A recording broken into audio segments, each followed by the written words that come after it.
Our agent can hold a conversation, but it doesn't know anything after its training cutoff.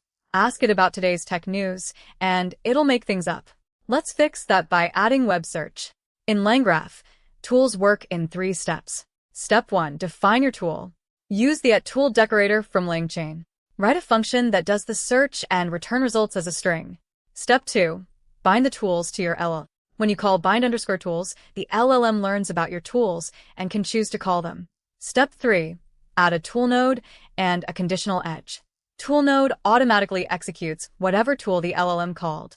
The conditional edge routes the graph. If the LLM called a tool, go to ToolNode. If not, go to Yendi. Here's the flow.